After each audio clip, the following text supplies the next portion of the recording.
Praise the Lord. Ẹ̀yin Olúwa lógo. Praise the Lord. Ẹ̀yin Olúwa lógo. That hallelujah is too small for the King of Kings. Hallelujah yìí kéré fún ọba àwọn ọba. It's too small for the Lord of Ó Lords. kéré fún Olúwa àwọn olúwa. The one that made us to see the day and to be alive today. Praise the Ẹ̀yin Olúwa Lord. lógo. Amen. We thank God for another beautiful day. A dúpẹ́ fún Ọlọ́run fún I want to ọjọ́ tó welcome tún dára all of òní. us Mo fẹ́ kí gbogbo in the wa mighty name of ní Jesus. orúkọ ńlá Olúwa. Now, let us look into the book of Ephesians chapter 6, Ẹ jẹ́ ká wo ìwé ìfihàn Éfésù orí kẹfà. verse 10. Just one verse Ẹsẹ̀ kan ṣoṣo ni. that I want to pick. Said, finally, my brethren, Ó ní lákòótán ará be strong in the Lord jẹ́ alágbára nínú Olúwa and in the power of his might. àti nínú agbára ipá rẹ̀. Finally, my brethren, Ní àkótán ará be strong in the Lord jẹ́ alágbára nínú Olúwa and in the power of his might. àti nínú agbára ipá rẹ̀. I want us to pick it as a chorus. Mo fẹ́ ká mú un gẹ́gẹ́ bí orin.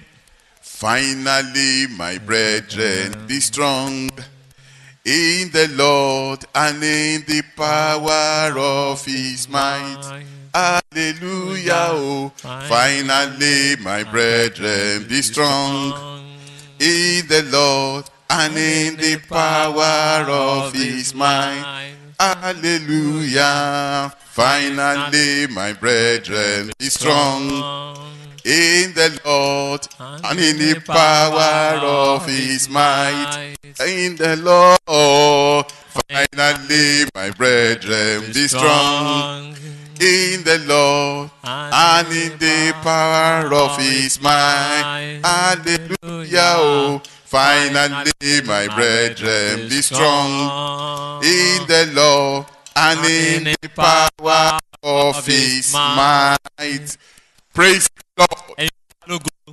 Finally, my Ní brethren, àkótán ará be strong jẹ́ alágbára in the Lord nínú Olúwa and in the power of his might. àti nínú agbára ipá We are rẹ̀. not to be strong in any other thing, Kò ní jẹ́ but alágbára nínú nǹkan in the Lord and in the power of his might. nínú Olúwa àti nínú agbára ipá rẹ̀. When we say we are strong in the Lord, Tá a bá sọ pé a jẹ́ alágbára nínú Olúwa, what does it mean? kí ló túmọ̀ sí?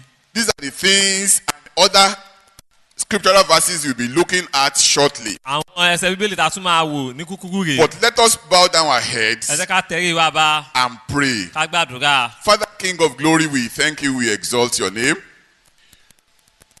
We thank you because you know things ahead.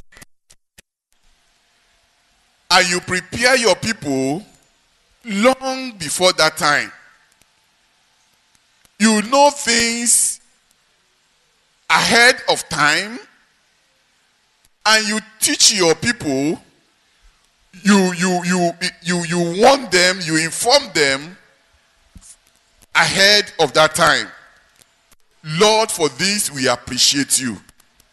Because you have never left us for a minute. You have never left us for a second. But at all times you are always with us. Father, we thank you, we appreciate you. We thank you, O Lord, for doing it for us. For going to the cross of Calvary and secure our victory. Thank you, O Lord. Lord, even as we have started this morning, Lord, keep bringing it in our heart that we have to be strong in you. Lord, do this. Increase our capacity at every front in the mighty name of Jesus. The capacity to be strong in you. To know you more and more every day of our life. Lord, do this for us in the mighty name of Jesus. Thank you, our Father, for in Jesus' precious name we pray.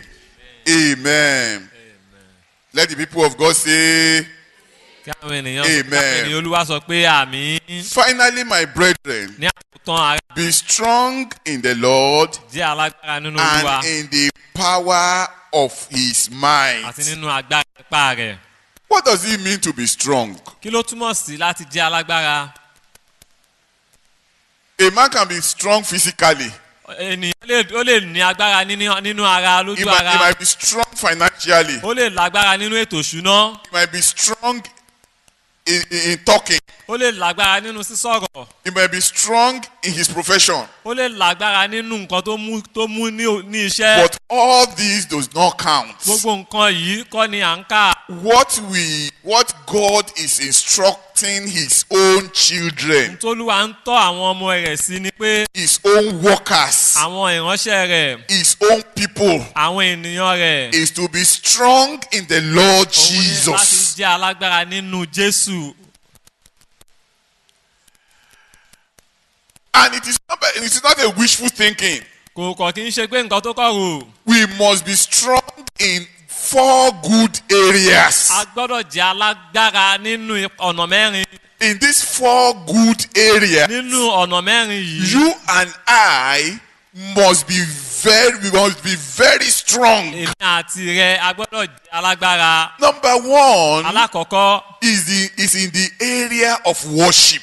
òun ni níbi àti yíyin Ọlọ́run. It's in the area of what? Níbi ibo Worship. yíyin Ọlọ́run. God does not joke with it. Ọlọ́run ò fi ń ṣeré. He created us to worship him. Ó dá wa ká lè yìn ni. He created us to worship him. Ó dá wa ká lè máa yìn. He wanted to.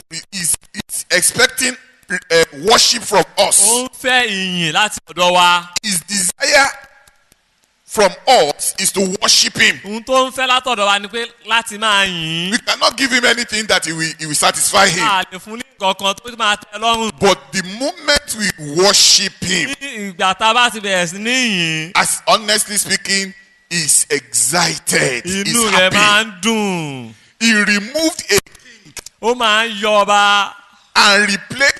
and he removed a king and put another person there. Ó máa yọ ọba, á jẹ́ tún fẹ́ lòmíì síbẹ̀. A man that can actually worship him. Ẹni tó lè yìn. A man after his own heart. Ẹni ìyàn bíi ti ọkàn rẹ̀. He put him there on the throne. Ó máa fi sórí ìtẹ́. That one performed well. Eléyìí jẹ́ ṣe God was dáadáa. happy with him. Inú Ọlọ́run dùn. God wants worship from us. Ọlọ́run fẹ́ yìn láti ọ̀dọ̀ wa. And if you want to know how important that worship is, Mọ bí ìyìn yìí ṣe jẹ́ òkùnkùn tó. you discover that the moment the Lord Jesus Christ was about to start the ministry, Nígbà tí fully. Jésù tó fẹ́ bẹ̀rẹ̀ iṣẹ́ ìránṣẹ́ yìí and ní he ẹ̀kúnrẹ́rẹ́ fasted in Luke chapter 4, tó ti gbà ẹ̀.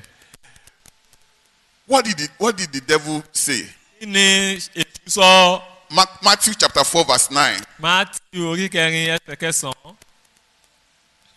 What did the devil say? Kí ni èṣù sọ fún And mi? said unto him, all these things will I give you, if you will fall down and do what? And worship me. Ó sì wí fún pé gbogbo nǹkan wọ̀nyí ni èmi yóò fi fún ọ bí ìwọ bá wólẹ̀ tó o sì forí balẹ̀ fún mi. Praise the Lord. Ẹ̀yin Olúwa lógo. Bí wọ́n bá wólẹ̀ tó o sì forí balẹ̀ fún mi. That's what Satan just wants. Nǹkan tí Sátánì fẹ́ leléyìí. I will give you whatever you want. Máa fún ẹni gbogbo ohun tó o bá For us fẹ́. to know how that thing is so strong Ká in bá the mọ bí spirit. kinní yìí ṣe tóbi tó nínú ẹ̀mí. So we must be strong in the area of our A worship gbọ́dọ̀ jẹ́ unto the alágbára Lord níbi ìyìn wa sí Ọlọ́run. individually. Ní ẹnìkọ̀ọ̀kan wa. So when we say we are now gathering, let's worship before the message. Parapọ̀ ẹ jẹ́ ká yin It is Olúwa. not to while away time. Kò ń ṣe wípé láti fàkókò ṣòfò. It is not just to sit and say, okay, let's be waiting for other people to Kò come. ń ṣe wípé ká sọ pé àyè jẹ́ ká dúró káwọn tó kù dé. God desired it. Ọlọ́run fẹ́ ni. It is what we can give to him, Ohun tá a and lè he fún will be happy. leléyìí tínú ẹ̀ máa dùn. Praise the Lord. Ẹ̀yin Olúwa lógo. he was so happy. inú ẹ̀ máa dùn. And I went through the scriptures. mo jẹ́ wo bíbélì. The people, somebody came to Jesus in Ẹnìkan Matthew wá bá chapter 8 Jésù. verse 2. Mátì orí kẹjọ ẹsẹ̀ kejì. The leper that came to Jesus, adẹ́tẹ̀ tó wá bá Jésù that he wanted to be clean. tó fẹ́ di mímọ́. And there came a leper. adẹ́tẹ̀ kan wá. He had something in his heart. ó ní nǹkan kan lọ́kàn. His desire was to be made whole. nǹkan tó wù ní pé kọ́ lè sọ di mímọ́. He put his own desire first. He ó put it mú aside. ẹ̀dùn ọkàn ẹ̀ sẹ́gbẹ̀ẹ́ náà. When he got face to face with the Lord nígbà Jesus tó rí Christ, Jésù Olúwa what did he lójúkojú do? kí ló ṣe. The Bible said he worshipped him. bíbélì sọ pé ó yin Olúwa. The Bible said he worshipped him. bíbélì sọ pé ó yin Olúwa. And he got what he needed. He ó wanted. rí nǹkan tó fẹ́. Praise the Lord. ẹ̀yin Olúwa lógo. I will not want to go on and on and on like mi ní fẹ́ máa that. tẹ̀síwájú bẹ́ẹ̀ If you yẹn. look at Matthew chapter 15 verse 25 as Aláwo well. Matthew 15 orí karùnlélógún. Then came she, that the woman, let's look at it. Let's look at it. Matthew 15. Lord, help him. Did she receive that help or wọ́n not? ní ṣé ó rí ọ̀wọ́ yìí àbí kò rí. Eh? Yeah. Yes. Yes. Yes. Yes. Uh-huh. Uh-huh. Mm-hmm. Huh. Huh.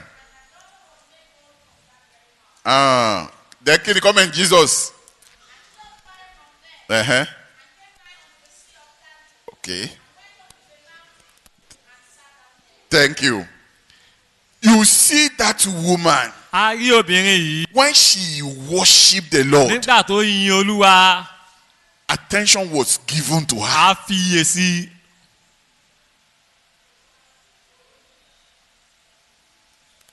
Jesus categorically said it. Jésù Even though kìíní this sọ. gift that what you are asking ẹ̀bùn tó for ń béèrè yìí o. is not meant for your tribe, for your kò race. sọ fún àwọn ìran yín. But ṣùgbọ́n he probed further ó tún tẹ̀síwájú. and he discovered something in her. ó wá rí nǹkan kan nínú ẹ̀. And he said, thy faith has actually made you whole. ìgbàgbọ́ rẹ ti mú ẹ lára dá. Worship normally open door ìyìn ó máa ń ṣí ọ̀nà. to get what we desire from the Lord. láti rí nǹkan tá à ń fẹ́ láti ọ̀dọ̀ God Ọlọ́run. loves it. Ọlọ́run fẹ́ràn ìyìn. Catches his attention. ìyìn máa ń fa ojú ẹ̀ mọ́ra sí wa ní. Praise the Lord. My people did not talk. àwọn èèyàn mi wọ́n sọ̀rọ̀. Praise the Lord. ẹ̀yin Olúwa lógo. So it is important for you ó ṣe kókó fún ọ. and for me àti fún èmi náà. to always be in worship mood before the Lord. láti máa wà ní ojú fún ìyìn sí To Ọlọ́run. always ensure that we worship him. láti rí i pé a yìn ín. Praise the Lord. ẹ̀yin Olúwa lógo. In whatever circumstance. nínú ohunkóhun. In whatever circumstance. nínú ohunkóhun. Whether something is terrible bóyá nǹkan ó le ni. or things are good. tàbí nǹkan dára. Whether we are happy bóyá inú ẹ dùn. or we are not happy. tàbí inú wa ò dùn.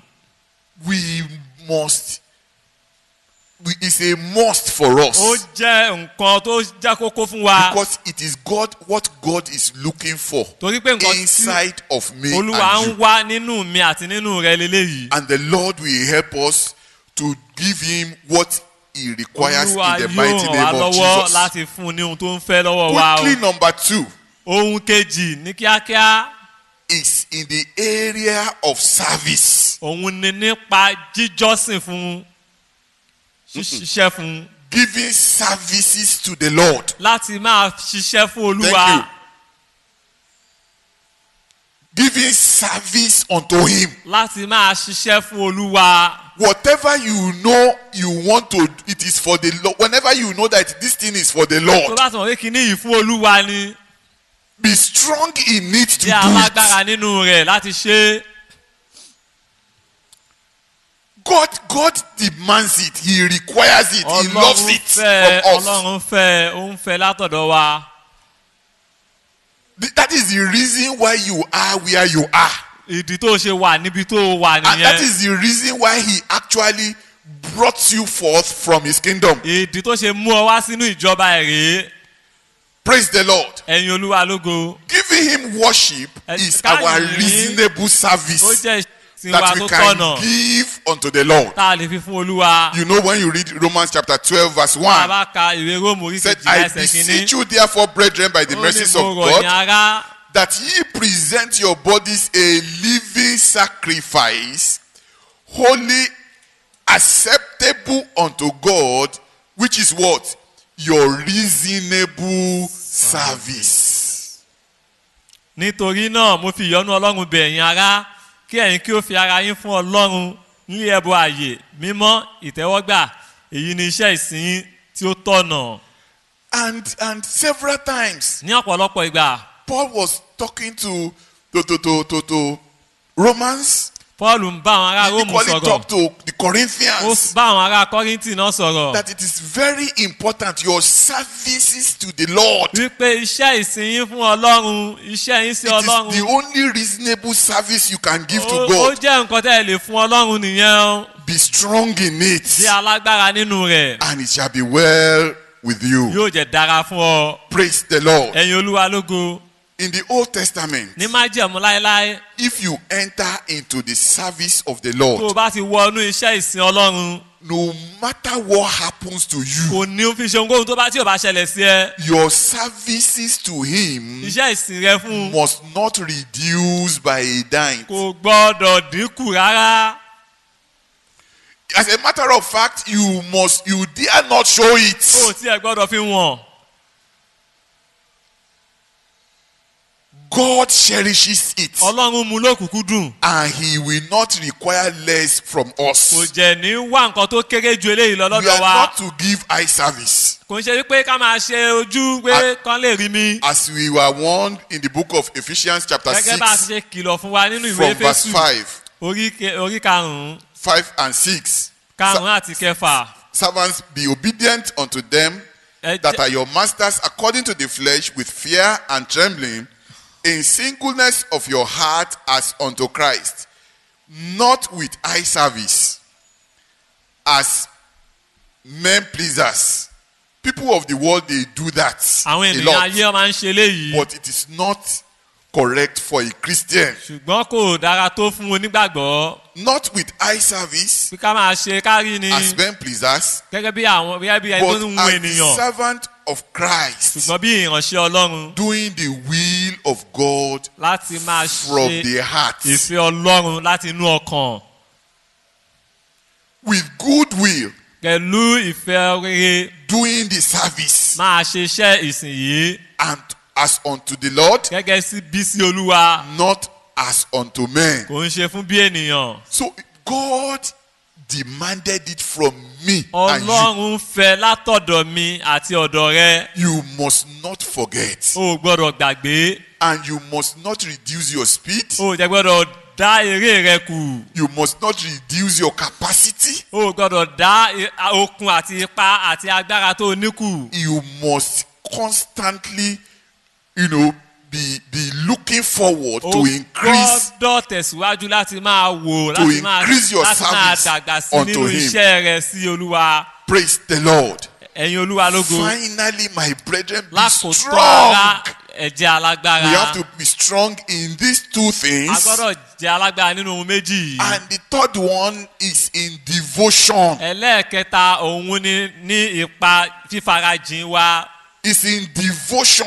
Nípa ìjókòó wa pẹ̀lú Ọlọ́run. We have to be devoted unto the A Lord. gbọ́dọ̀ fi ara jìn fún Olúwa. We have to be strong in it. A gbọ́dọ̀ jẹ́ alágbára nínú rẹ̀. We have to be strong in it. A gbọ́dọ̀ jẹ́ alágbára nínú God rẹ̀. loves a devout man in the Bible. Ọlọ́run fẹ́ràn àwọn ẹni báyìí nínú Bíbélì. People that are committed to, in fulfilling his purpose, his mandate. àwọn tí wọ́n fẹ́ mú ìpinnu ọlọ́run ṣẹ. When you are devoted to your calling, nígbà tó bá farajì sí ìpè rẹ. when you are devoted to his word, tó bá farajì fún ọ̀rọ̀ rẹ̀. God is interested in such ọlọ́run people. fẹ́ àwọn ẹni yìí. And quickly we can see several examples. ní kíákíá lè rí àpẹẹrẹ Right from lọ́pọ̀lọpọ̀ the Old Testament, láti májẹ̀mú láéláé. you will see a man called Asa. a máa rí ẹni tó ń pè ní In Asa 2 Chronicles chapter 20 verse 32, ní 2 Chronicle the Bible said, 20:32. and he walked in the way of Asa his father, Bíbélì sọ pé ó rìn ní ọ̀nà Asa bàbá rẹ̀ and departed not from it, kò jẹ́ yà kúrò nínú rẹ̀ doing what is right before the láti Lord. máa ṣe ohun tó tọ́ níwájú Ọlọ́run. Praise the Lord. ẹ̀yin Olúwa lógo. There are many people like that, ọ̀pọ̀lọpọ̀ àwọn èèyàn wà bẹ́ẹ̀ that they serve the Lord and they did not deviate. tí wọ́n sin Ọlọ́run bẹ́ẹ̀ tí wọ́n ò jẹ́ yà sọ́tọ̀. God loves such people that are committed. Ọlọ́run fẹ́ràn àwọn eléyìí tó yẹ pé wọ́n ní ìfarajìn fún. Praise the Lord. ẹ̀yin Olúwa lógo. Also, we see in the New Testament, we see a woman, that's a widow, in Luke chapter 2 verse a tún 37. máa rí nínú májẹ̀mú tuntun obìnrin opó yìí. You see that widow a rí opó yìí that was about 84 years. tó jẹ́ ọmọ ọdún 84 years. The Bible said she did not depart from the temple. Bíbélì sọ pé kò kúrò nínú tẹ́ḿpìlì. She served the Lord ó sin Olúwa in prayers and fasting. nínú àdúrà Day àti and àwẹ̀ night. ní ọ̀sán àti lóru. God loves a devoted person, Ọlọ́run fẹ́ olùfarajìn and he ènìyàn. wants us to be devoted unto him. ó jẹ́ fẹ́ ká jẹ́ We olùfarajìn have to fún. be strong in it, a gbọ́dọ̀ jẹ́ alágbára nínú rẹ̀. and the Lord will grant us understanding in the mighty name of Olúwa Jesus. yóò fún wa ní òye yìí lórúkọ Jésù. The fourth one ìkẹrin is in the area of material giving òun unto ni the Lord. nípa fífi ohun ìní fún Olúwa. Each time we give unto him, gbogbo ìgbà tá a bá fi fún Olúwa he is happy. inú ẹ̀ máa dùn. He's interested in our giving unto him. ó ní ọkàn nínú bá a ṣe ń fi fún un. Even though he's the owner of bó everything, tilẹ̀ jẹ́ pé òun lolúwa ohun gbogbo. but he's seeing the heart of giving as a heart of gratitude ó unto rí him. ọkàn fífi fún òun gẹ́gẹ́ bí ọkàn ọpẹ́ fún We òun. see Peter a rí in Luke Pétérù chapter 5 nínú Lúùkù orí karùn-ún. releasing his boat unto the master. nígbà tó fi ọkọ̀ ojú omi rẹ̀ fún And Olúwa at the wa. end of the day, what did we get? nígbẹ̀yìn kí ni ohun tó He rí. caught plenty of fishes. ó rí ọ̀pọ̀lọpọ̀ ẹja. In 2 Corinthians chapter 8 verse 5 as nínú well, Kọ́ríńtì kejì orí kẹjọ. and the Bible said, and this they did. Pétérù sọ pé eléyìí ni wọ́n jẹ́ ṣe. That was giving. If you read from eléyìí verse jẹ́ 1, fífi fúnni láti tabaka and láti orí this ẹsẹ̀ they kejì. did, ó ní eléyìí ni wọ́n jẹ́ ṣe. not as we hoped. kò ń ṣe pé bí a ti ṣe rò. Another time we'll be looking at that verse for another thing. nígbà míì a máa tún máa wo ẹsẹ̀ yìí fún Not nǹkan míì. that as we hoped, kò ń ṣe gẹ́gẹ́ bí a ti ṣe rò. but first gave themselves unto the Lord, ó ní pé ní ti fífún Olúwa and then unto us àti fún wa by the will of God. nípa ìfẹ́ Ọlọ́run. Before you give materially, kó o tó fi ohun ìní fún Olúwa give yourself unto the Lord. fi ara rẹ fún Olúwa These lákọ̀ọ́kọ́. things, God desired it. àwọn ẹ̀bùn Ọlọ́run fẹ́. Praise the Lord. ẹ̀yin Olúwa lógo. And we must do it with the whole of our a hearts. gbọ́dọ̀ ṣe láti inú gbogbo ọkàn wa. There is nothing else God is looking or is interested in kò sí ohun míì tí Olúwa ń fẹ́ tàbí tó ní inú dúdú sí from man fún ènìyàn aside from these four things. yàtọ̀ sí àwọn nǹkan mẹ́rin Can yìí. you remind me of the four ṣáà lè things? rán wa létí àwọn nǹkan mẹ́rin Number yìí. one, what is number one? kí ni Oh, alákọ̀ọ́kọ́? worship. yíyin Olúwa. Thank you. What is number two? kí lẹ̀ lẹ́ẹ̀kejì? iṣẹ́ ìsìn wa sí Thank Olúwa. you. Number three. kí lẹ̀ lẹ́ẹ̀kẹta? ká fi ara jìn. Good. Number four, ẹlẹ́ẹ̀kẹrin material giving. láti fi fún wa Please, fífún let ohun ìní it fúnni. registered in our ẹ hearts. jẹ́ kó dúró ní ọkàn wa. That is the whole essence eléyìí ni why I am gbogbo still alive. ohun tí mo ṣiṣẹ́ wà láyé. That is the whole essence eléyìí ni why I am what I am today. ohun tí mo jẹ́ lónìí. That is the whole essence that God is actually requiring, expecting expecting to harvest from my ohun tí life. olúwa ń fẹ́ kórè Those four rẹ̀ ní things. ọ̀dọ̀ mi ohun mẹ́rin yìí. And if any man is lacking in any of that, tí ènìyàn bá ṣe aláìní àwọn excuse me, nǹkan it yìí is fail in one, tó fail bá in all. ṣe ìjákulẹ̀ nínú nǹkan ó ní ìjákulẹ̀ nínú gbogbo ẹ̀. So we have to watch our lives a gbọ́dọ̀ wo ayé wa dáadáa and beg God, ká jẹ́ bẹ ọlọ́run. the one that we see that this area I'm èyí tá not a rí doing pé well o, àmì ò tí ì ṣe dáadáa ń bí o. I'm scoring 3/4 o. mò ń gba mẹ́ta I'm nú not doing mẹ́rin well o o. mi ò ṣe dáadáa o. We have to make sure before we close our eyes a gbọ́dọ̀ to rí glory. pé àṣekà tó pajú dé sí that ògo. we pass these 4 wípé factors. ohun mẹ́rin yìí ó yege amúyẹ ní ayé wa. Every day we have to be examining it. ojoojúmọ́ a gbọ́dọ̀ máa wo ayé wa ká máa wò ó. In the area of worship, níbi jíjọ́sìn níbi ìyìn olúwa. in my service to the Lord, nípa iṣẹ́ mi fún olúwa. in my devotion to Him, nípa ìfarajìn níbi ìjókòó mi àti in olúwa. my giving to Him. nípa fífi fún olúwa. If we do every other thing tá a bá ṣe ohun gbogbo nǹkan tó kù. and we are known all over the world tá a jẹ́ mọ̀ wá káàkiri gbogbo and ayé. we neglect these 4 basic tá a things wá fi ohun mẹ́rin yìí sílẹ̀. that God is looking for, tolúwa ń wá.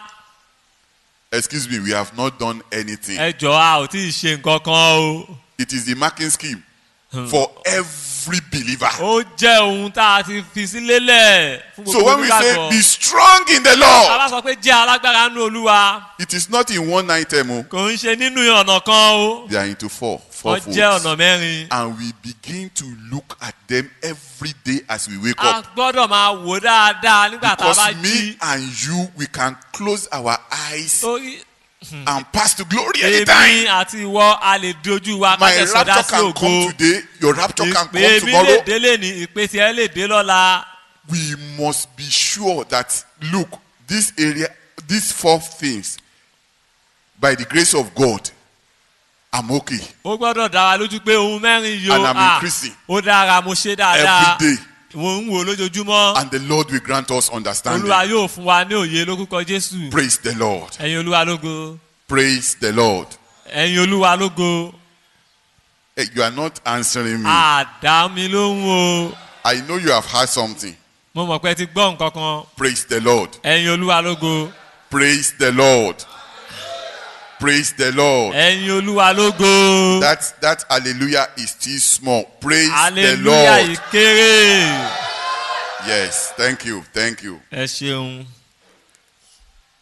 Let's look at the book of 1 Thessalonians. ẹ jẹ́ ká wo ìwé àwọn Tẹsalóníà.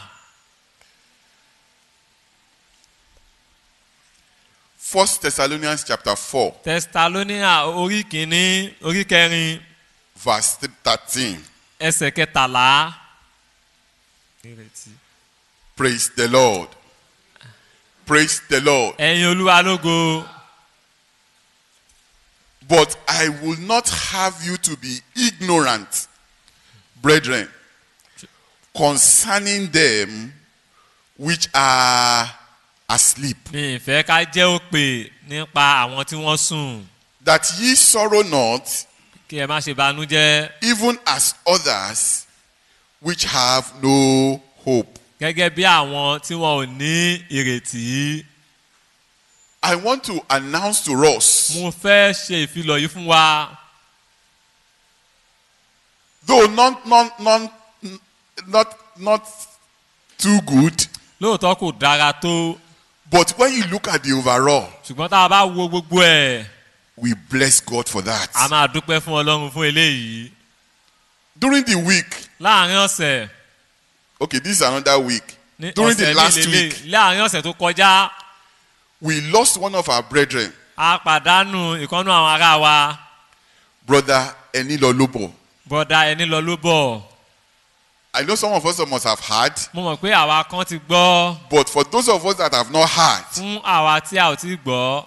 we lost him, a pàdánù wọn. and we lost him from our midst. láàrin wa láti rí wọn mọ́. He's no longer in our midst. wọn ò sí láàrin wa mọ́. He went to be with the Lord. wọ́n ti lọ bá olúwa wa. He passed on to glory. wọ́n ti lọ sínú ògo.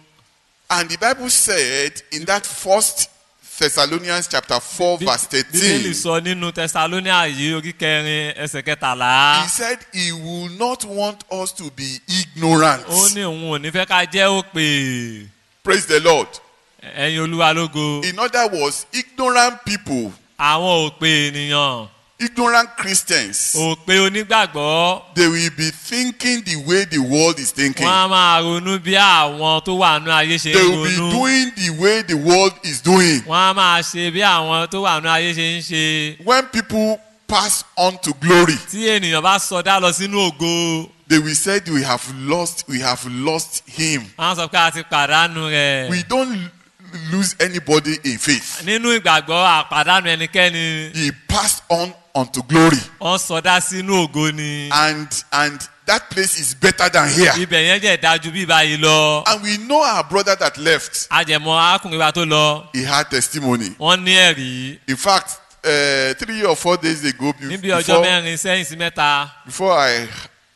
shortly before the news was broken to me, ká tó sọ ọ̀rọ̀ yìí. a pastor called me from Baptist olùṣọ́àgùtàn kan pè mí ní ìjọ Baptist. and said, "Do I know this ṣé mo fellow?" mọ ẹni yìí. I said, "Yes, so also I ó have ní mo heard." mọ̀ èmi náà ti gbọ́.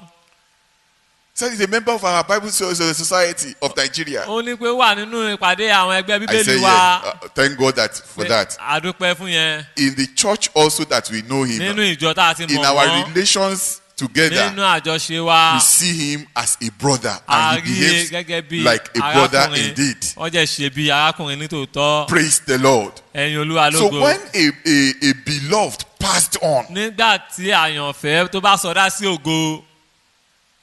he did not die. kò kú o. He passed on to glory. wọ́n papòdà sí ògo ni. And the Bible said we should do what? We should Bíbélì sorrow sọ pé ká má ṣe not. kí ni ká má bànújẹ́.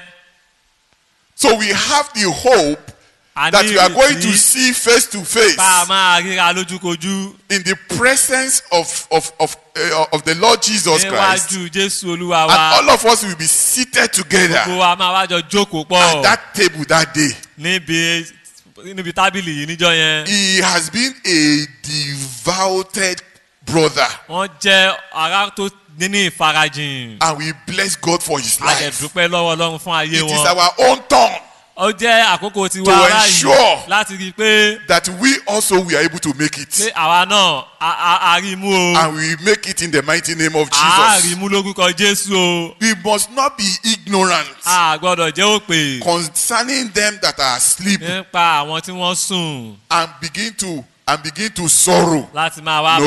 bànújẹ́. No, ara o nothing like that. kò sí ohun tó jọ Look bẹ́ẹ̀ o. at verse 14. ní ẹsẹ̀ kẹrìnlá. For if we believe that Jesus died and rose again, nítorí bí a bá gbàgbọ́ pé Jésù kú ó jẹ́ even jíǹde. so them gẹ́gẹ́ bẹ́ẹ̀ also ni which sleep in Jesus Ọlọ́run yóò mú àwọn tí ó sùn pẹ̀lú nínú will Jésù God bring with him. wá pẹ̀lú rẹ̀. Praise the Lord. ẹ̀yin olúwa lógo. God will bring as many olúwa that yóò have mú known him on this ọ̀pọ̀lọpọ̀ earth. àwọn tó ti mọ̀ ọ́ ní ayé As we yìí. close our eyes nígbà tá a into bá pa glory, ojú dé sí he ògo receives us. ó máa gbà wá. Praise the Lord. ẹ̀yin olúwa lógo. Jesus has risen once. Jésù ti gbé wọn He dìde. defeated death. He ó ti defeated ṣẹ́gun ikú. all the principalities. He defeated all of gbogbo agbára them. òkùnkùn ó ti ṣẹ́gun He wọn. triumphed over ó death. ti borí wọn. And as many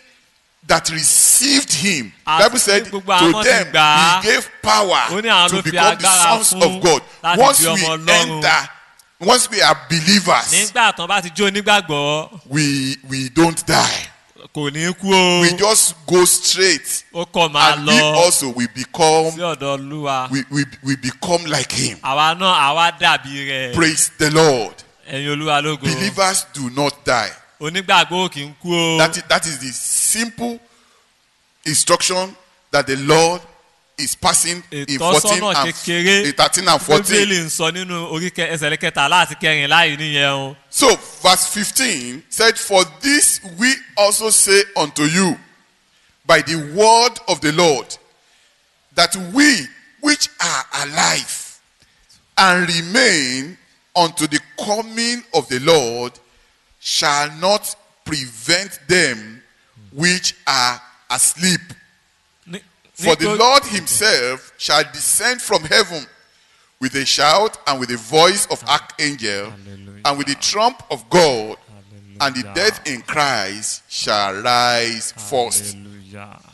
Praise the Lord. ẹ̀yin olúwa lógo nítorí èyí ni àwa ń wí fún yín nípa ọ̀rọ̀ olúwa pé àwa tí ó wà láyé tí ó sì kù lẹ́yìn de àti wá olúwa bí ó ti wù kí ó rí kì yóò ṣáájú àwọn tí ó sùn nítorí olúwa tìkálára rẹ̀ yóò sọ̀kalẹ̀ láti ọ̀run wá tí òun ti ariwo pẹ̀lú ohùn àwọn olórí áńgẹ́lì àti pẹ̀lú ìpè ọlọ́run àwọn òkú nínú Kristi ni yóò sì kọ́ jíǹde.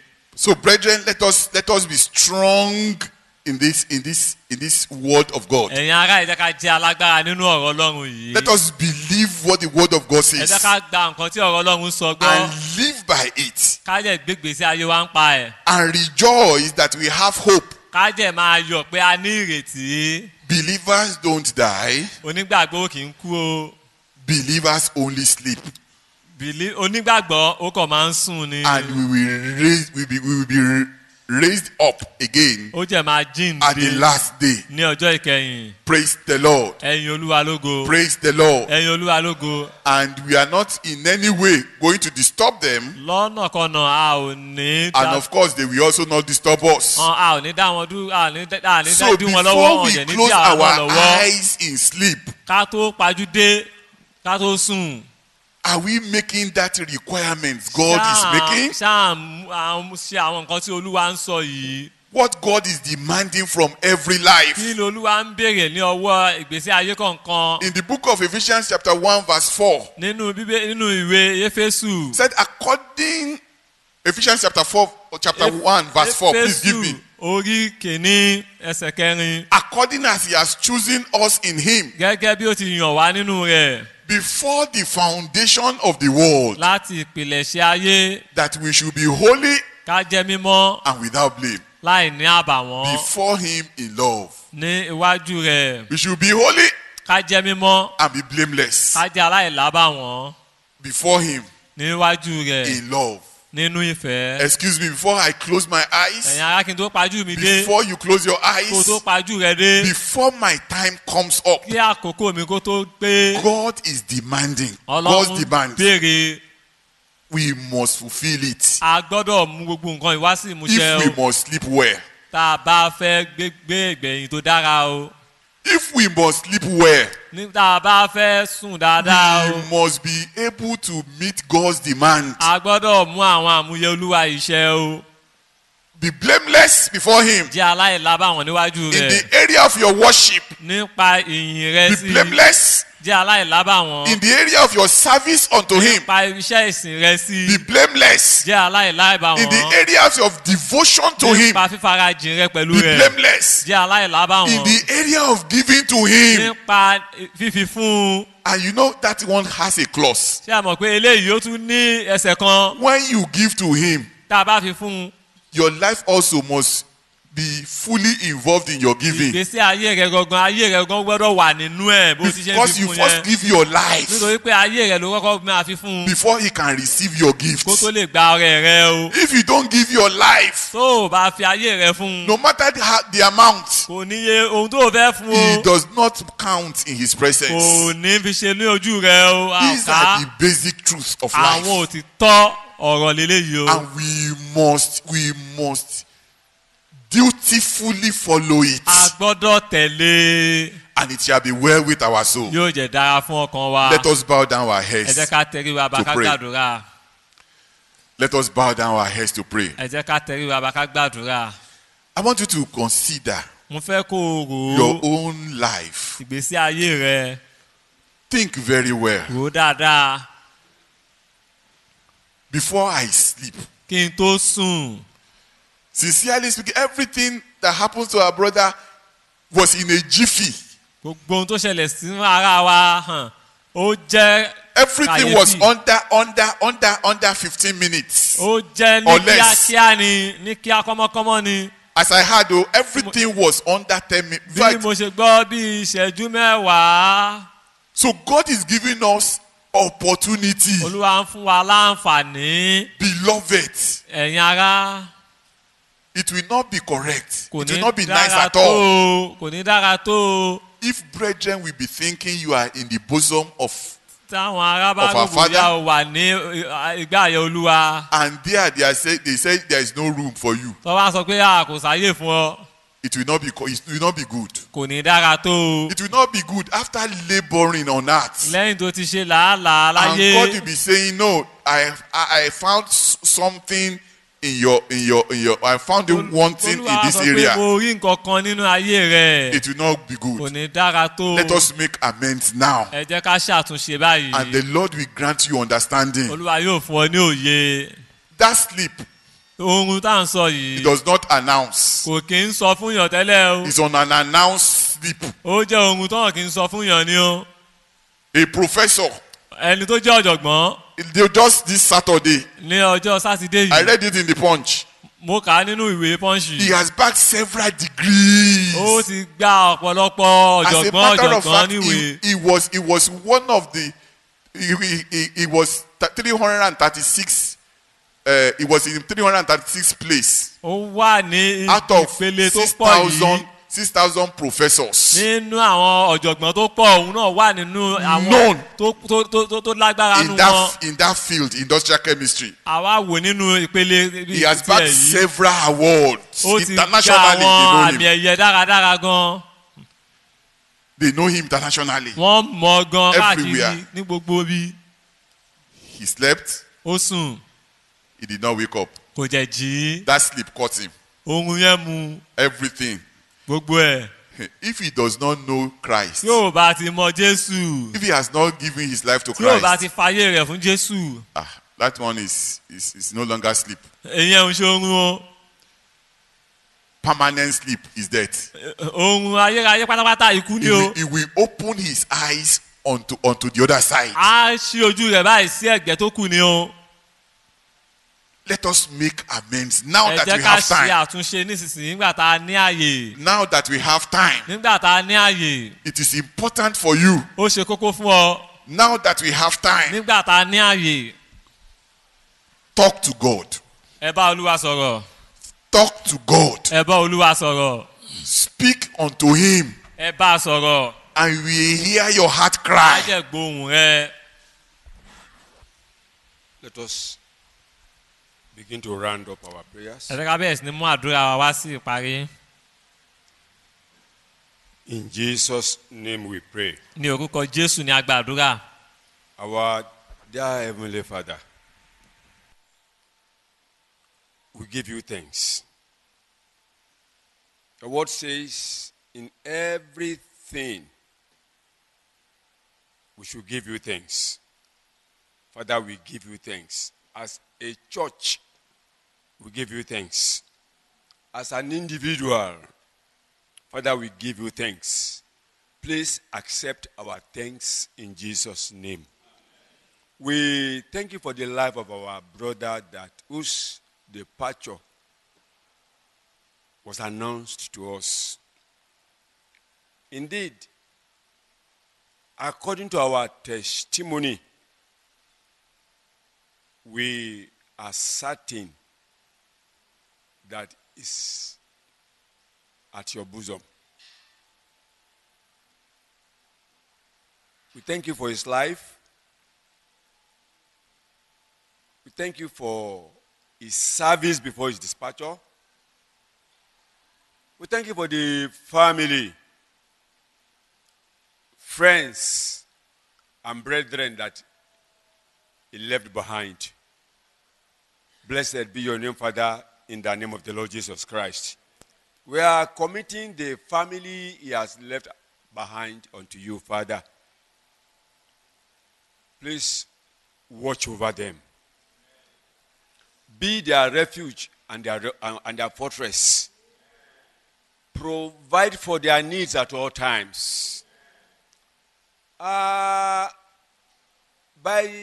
the thinking of man, we will say that the responsibilities of two has become one. But no. Because we believe and because we know you, we know and we are sure that the responsibility of the woman, the wife, has become yours. Father, please take absolute control of our responsibilities in Jesus' mighty name. When man is troubled and runs at a scatter, looking for means for solution, then he begins to remember, oh, if so and so were alive, things would not have been like this. Meaning, the person is missing the departed. We are praying and asking of you this morning, Father, do not let the wife and the children miss his dispatcher in Jesus' mighty name. Every time they need help, when they cry unto you, Father, please answer their prayer in Jesus' mighty name. He has shown them the way of salvation. Father, please uphold them. Do not allow them to depart from this way of salvation in the mighty name of the Lord Jesus Christ. Troubles may come. Challenges may arrive. In everything, Father, help the family to count on you in the mighty name of the Lord Jesus Christ. Thank you, Father, even for the church that he left behind. As we were just discussing, I discovered that this, our brother that departed, is just 52 years old, too young to die by our consideration. But that is not your thinking. Lord, we pray. We cannot pray against death because it is the necessary end. Every man that is born must die. But we are praying, oh God, henceforth in this church, in our family, if anyone will die or when anybody will die, let it be a no person in the name of the Lord Jesus Christ. We don't want to hear the deaths of youth again in the name of the Lord Jesus. Our hands that we have used to carry our young, Father, please, we beg of you, do not allow us to use those hands to bury them again. In the mighty name of the Lord Jesus. Father, please have mercy upon us. Have mercy upon us. Such that every time in our homes, the voice of rejoicing and salvation shall be heard. In the mighty name of the Lord Jesus Christ. Father, please arise. Build your church. Let no gate of hell prevail against it. In the mighty name of the Lord Jesus Christ. And thank you for the sermon. We are asking of you, oh God, that you will help us. That by the time we, each and every one of us will be called unto glory, it shall be said of us that we have run the race and we have completed it, and that we are expecting the prize of glory that you have kept for us. Let that be the testimony of each and every one of us in the name of the Lord Jesus Christ. Thank you, Father. Blessed be your name forever. In Jesus' name we pray.